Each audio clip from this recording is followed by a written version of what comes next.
ह्या वरिष्ठ मंडळींनी मला कॉल तर केलेच होते, पण सुनित्राताईंचा ज्यावेळी मला फोन आला त्यावेळी मी ठरवलं नाही, एवढी सगळी लोक जर आपल्याला कॉल करत असतील तर आपण या गोष्टीचा विचार केला पाहिजे.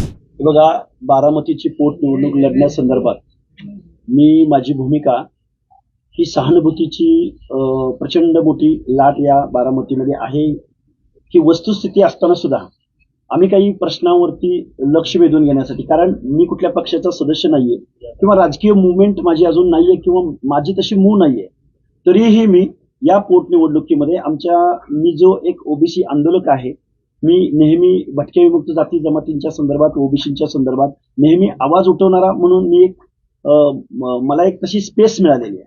आणि मग मी या निवडणुकीच्या निमित्तानं मी काही गोष्टी आक्रस्ताळीपणे किंवा थोड्याशा विद्रोही भावनेमध्ये किंवा थोड्याशा म्हणजे आक्रमकपणे मांडण्याचा प्रयत्न करतोय आणि करत होतो. आणि असं करत असताना भरणे मामांनी आत्ता त्यांनी सांगितली ही परिस्थिती, मला महाराष्ट्रातल्या वरिष्ठ नेतृत्वांचे फोन आलेले. त्यामध्ये सुनित्राताईंची रिक्वेस्ट आहे, त्याचबरोबर देवेंद्रजी फडणवीस साहेबांची रिक्वेस्ट आहे, एकनाथरावजी शिंदे साहेब, अगदी पुढे जाऊन उदयजी सामंत साहेब आणि त्यानंतर अगदी धनंजय मुंडे साहेब आणि भरणे मामा साहेब, या सगळ्या लोकांनी कॉल केल्यानंतर मला मी थोडा विचार केला. माझी लढाई आहे का, तर ती आहेच. गेल्या वर्षभराच्या कालावधीमध्ये आमचे काही प्रश्न मार्गी लागत नाहीत का, तर लागत नाहीतच.